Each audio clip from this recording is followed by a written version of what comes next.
राशि की शादी एक मध्यवर्गीय परिवार में होती है। उसके ससुराल में उसका पति विवेक और उसकी बहन सोतना और उसके सास ससुर थे। राशि और उसका पति विवेक शादी के अगले दिन पग फेरे की रस्म के लिए राशि के मायके जाते हैं। उधर राशि की मां राशि को अपने हाथों से राशि को गहने पहनाती है। तो राशि कहती है कि मां, इसकी क्या जरूरत है। तो माँ कहती है कि क्यों नहीं जरूरत, हमारी इकलौती बेटी है, हम उसे नहीं देंगे तो फिर किसे देंगे। तो राशि की आंखों में से आंसू आ जाते हैं और अपनी माँ के गले लग जाती है। विवेक राशि को बोलता है कि चलो राशि, घर चलते हैं, बहुत समय हो गया है, घर में सब हमारी राह देख रहे होंगे। तो राशि अपनी माँ को बोलती है कि ठीक है माँ, मैं चलती हूँ, अपना ख्याल रखना। फिर राशि और विवेक घर आ जाते हैं। जब घर पहुंचते हैं तो राशि की ननद की नजर अपनी भाभी के गहनों पर पड़ती है और बोलती है कि भाभी, आपके गहने तो बहुत ही सुंदर हैं। तो राशि कहती है कि सुंदर तो होंगे ही, मेरी माँ ने जो दिए हैं। तो राशि की सास बोलती है कि चलो बहू, अब अंदर आ जाओ। राशि और विवेक अंदर आ जाते हैं। अगले दिन सुबह राशि की पहली रसोई होती है। राशि सबके लिए खाना बनाती है। तो उसके सास ससुर राशि को गले का हार देते हैं। तो राशि अपनी सास को बोलती है कि माँ जी, आपने इतने प्यार से दिया है तो पहना भी दीजिए। राशि की सास अपनी बहू को हार पहनाती है। तो सोतना कहती है कि माँ, इतना सुंदर हार। तो राशि की सास बोलती है कि तुम्हारी शादी में भी तो ऐसा ही हार दिया था, क्यों, तुम भूल भी गई। तो सोतना कहती है कि नहीं माँ, मेरा हार छोटा था और इतना सुंदर भी नहीं था, और आपने भाभी को इतना सुंदर और बड़ा हार दिया है। तो विवेक आगे से बोलता है कि दीदी, तुम दूसरों की चीजों से इतना जलती क्यों हो।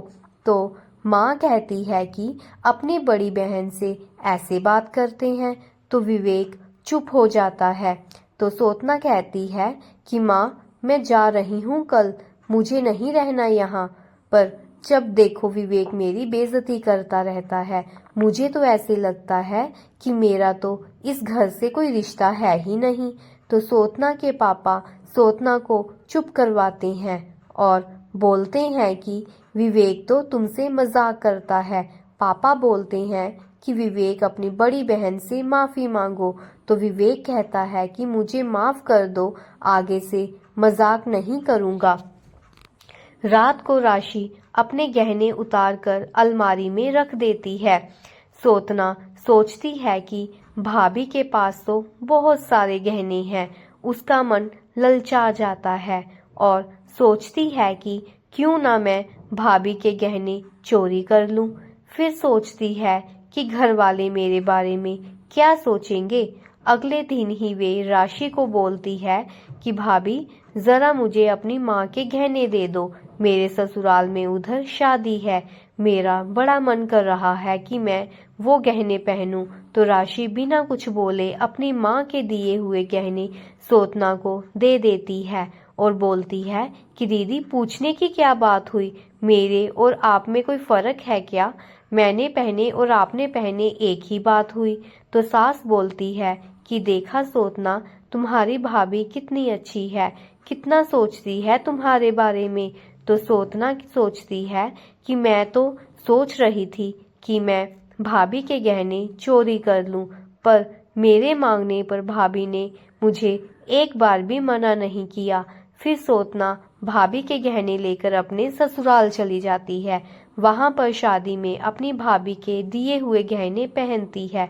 शादी देखकर जब सोतना घर वापिस आती है तो गहने उतारने लगती है। तो जैसे ही वे कान के झुमके उतारती है तो देखती है कि एक कान का झुमका तो गुम हो गया है और वे डर जाती है और बोलती है कि एक कान का झुमका कहाँ गया, अब मैं भाभी को क्या मुंह दिखाऊंगी। रोने लग जाती है। तो उसका पति कहता है कि मैं तुम्हें आगे ही कह रहा था कि किसी के गहने मत पहनो, अपने पहन लो, अब देख लिया ना नतीजा, अब क्या करेगी। तो तू भाभी को क्या बोलेगी।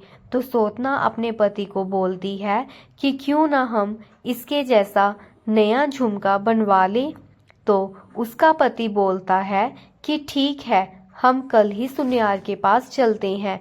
उसका पति बाहर जाता है तो सोतना देखती है कि ये किससे फोन पर बात कर रहे हैं और पैसे मांग रहे हैं।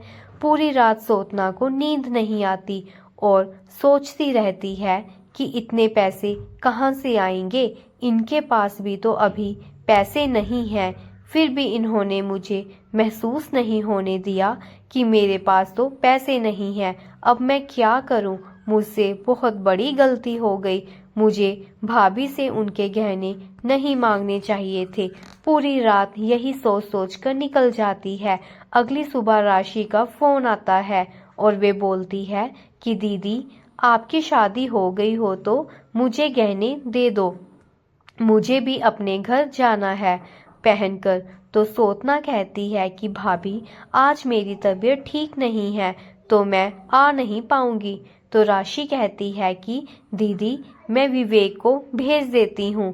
तो सोतना सोचती है कि ऐसे तो पता चल जाएगा कि मैंने एक झुमका गुम कर दिया है, तो विवेक क्या सोचेगा मेरे बारे में। तो सोतना कहती है कि नहीं भाभी, मैं आऊंगी देने गहने, आप चिंता मत कीजिए। फिर राशि फोन काट देती है।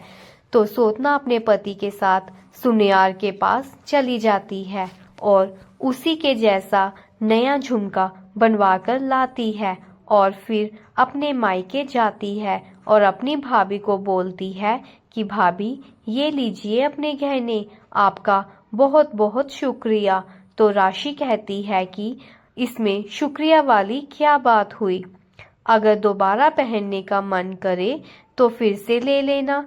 तो सोतना कहती है कि नहीं भाभी, अब इनकी ज़रूरत नहीं पड़ेगी और फिर बोलती है कि ठीक है भाभी, अब मैं चलती हूँ। तो सोतना की माँ बोलती है कि रुक जा सोतना, कल चले जाना। तो सोतना कहती है कि नहीं माँ, घर में कुछ काम है। इतना कहकर सोतना चली जाती है और घर से निकलते निकलते उसे ऐसा लग रहा था कि जैसे उसने अपने सिर से कितना बड़ा बोझ उतार लिया हो और अपने पति के साथ अपने ससुराल वापस चली जाती है। तो फ्रेंड्स, अगर आपको मेरी ये कहानी अच्छी लगी हुई तो प्लीज़ चैनल को लाइक, सब्सक्राइब, शेयर और कमेंट ज़रूर कीजिएगा। धन्यवाद।